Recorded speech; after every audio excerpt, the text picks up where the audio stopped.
Bismillahirrahmanirrahim.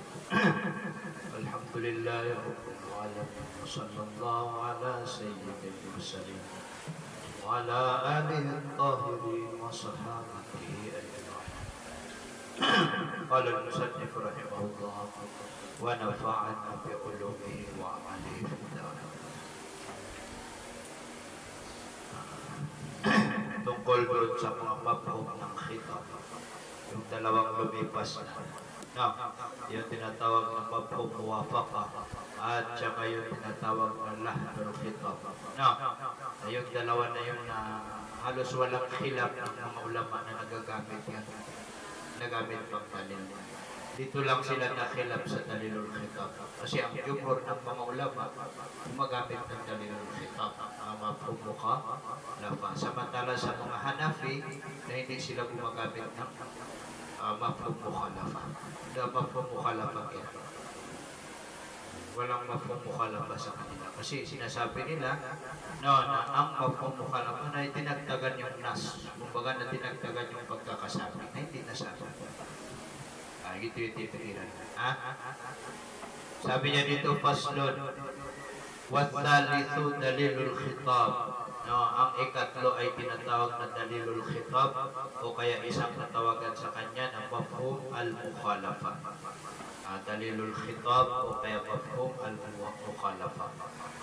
Wa huwa at siya na dalilul khitab na an yu'allaqa al-hukm, na isangkot yung hatol, yung hukom, yung hatol ala ihda sifatay ash-shay', sa isa sa dalawang sifat ng bagay. Sa isa sa dalawang sifat ng bagay. Ano yung dalawang sifat na yun? Yun yung binigkas at yun yung tinatawag na kabaliktaran ng salita. Yun yung tinatawag na binigkas at yun yung kabaliktaran ng salita.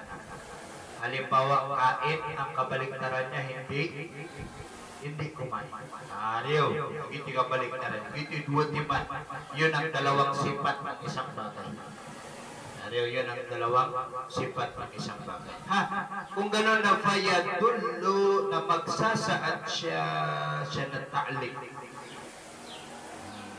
Siya na ta'lik yan, ta'likul hukum. Yung ta'lik ng hukum.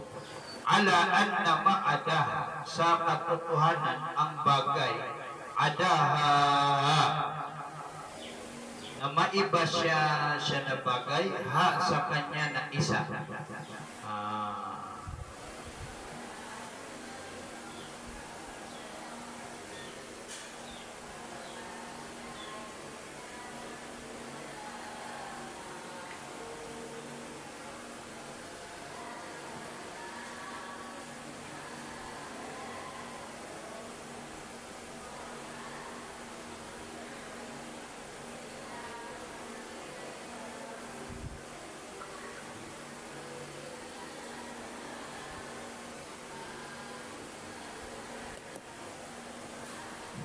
Yung haba balik doon sa ihda, hindi doon sa sifat, doon sa ihda.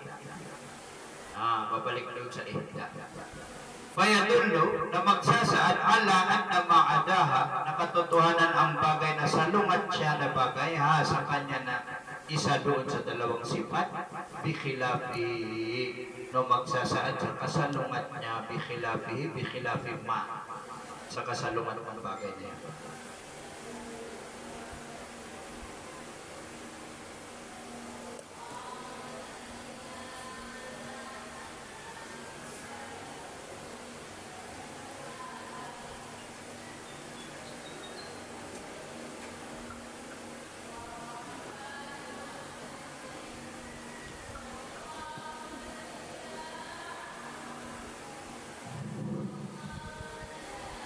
Kaqawlihi ta'ala, tulad ng salita ng Allah, in ja'akum fasiqun binaba'in fatabayyanu. Kasi may tabayyanu na ito yung hukum. Nariyo, ito yung hukum. Ito yung hukum. Tabyin. Nariyo, tapos saan yung sifat na yung fasik? Inan na sifat. Kasi dalawa. Kumbaga na yan yung, hindi sifat. Yan yung shay. Yan yung shay. Yan yung shay. Yung tinatawag na fasik. Yan yung shay. Na meron siyang dalawang sifat. Unang-una, yung mismong fasik, yung kahulugan niya, yung mismong yung pagkakabigkas. Pangalawa na yung kabaliktaran. Ito.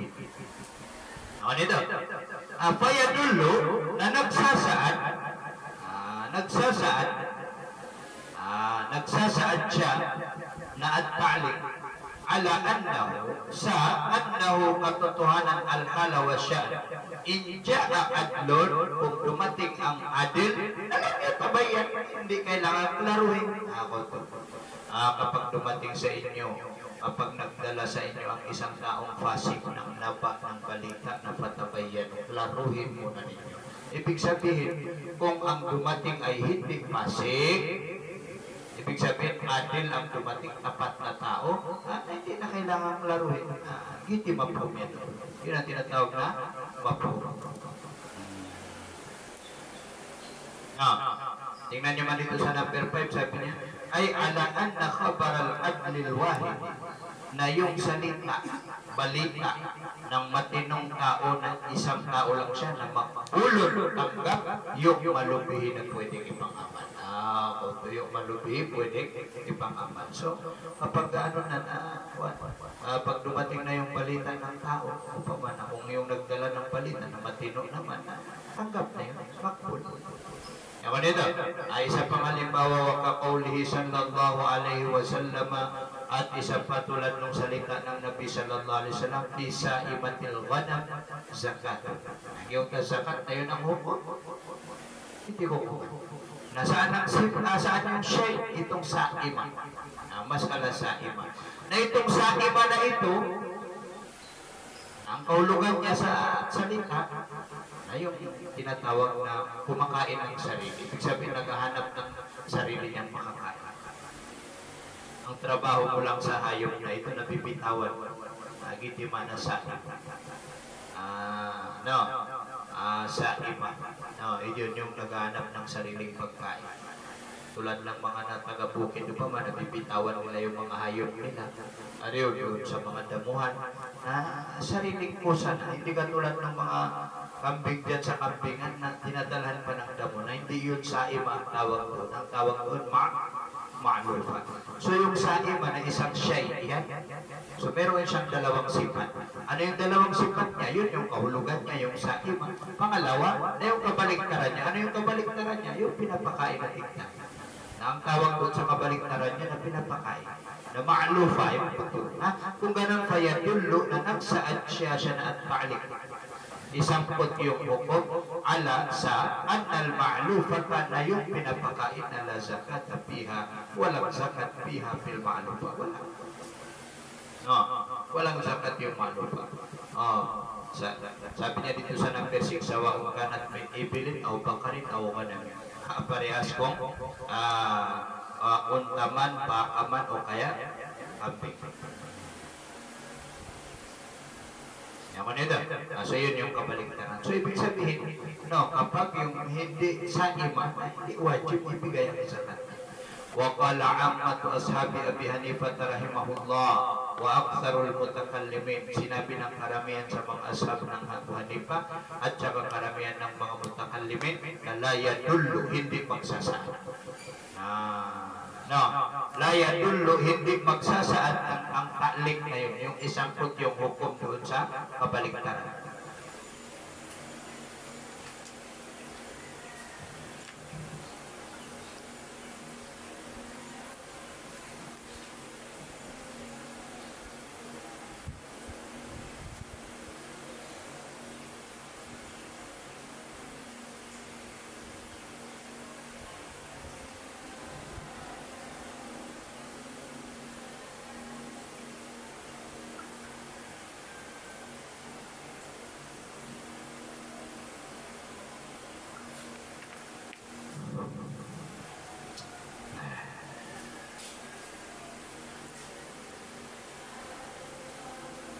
para maintindihan natin yung at-ta'lik dito, na yun yung, kumbaga na yung kabaliktaran. Yung kabaliktaran na yun yung bibigyan ng aton. Na yung sabi ng mga apuan, ng mga Hanafi, hindi. Sabi niya, la yadullu, no, hindi magsasaad siya na at-ta'lik ala anna ma'adahu bi khilafi. Nakatotohanan ang bagay. Adahu na iba siya. Iba sa kanya. Itong huna ito na iba doon sa shay. No. Ma'adahu ma'ada shay. Nandito sa baba ma'adal mausub bitil kasifat.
Hindi daw nagsasaad. Yan hindi pwedeng ipangaton.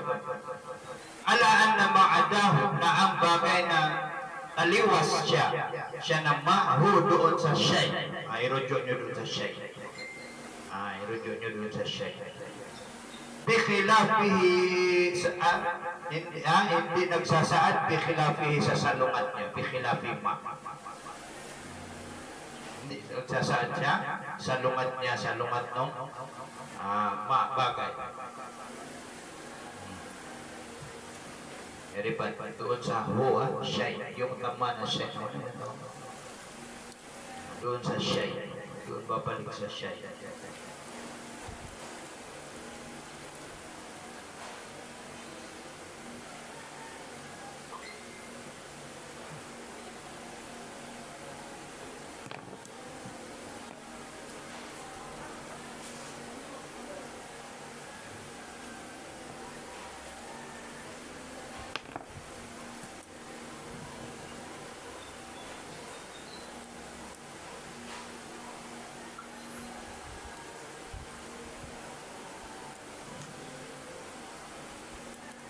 So ano ang gagawin? Para sa kanila, ano ang gagawin sa mukhalapa? Bal hukmu ma'adahu, bagamat ang hukom ng bagay na taliwas sa kanya na siya'y na mawkufun alat dali. Mawkuf. Mawkufun alat dali. Naka-mawkuf, nakasalalay sa dalil. Ibig sabihin na hindi mo pwedeng tawag dito, ipagdalil yun ng basta-basta.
busy yan daw sa kanya.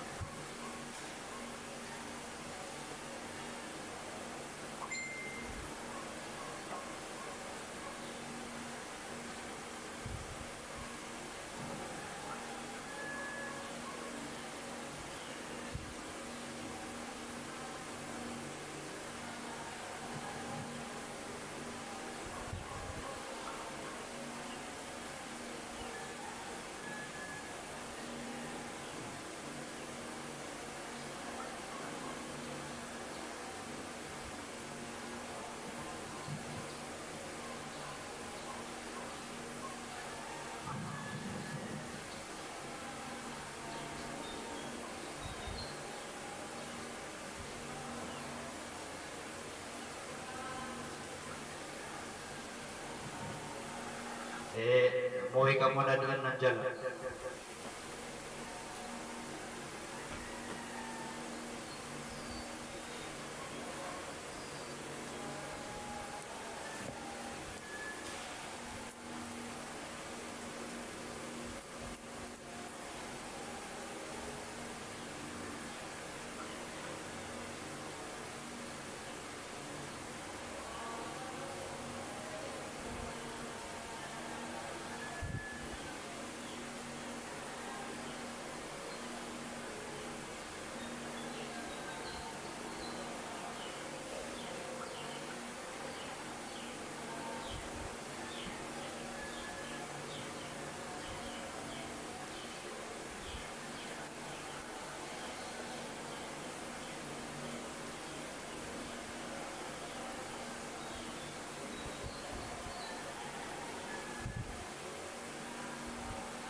Naimod pa siya nakakadistract itong text na ito.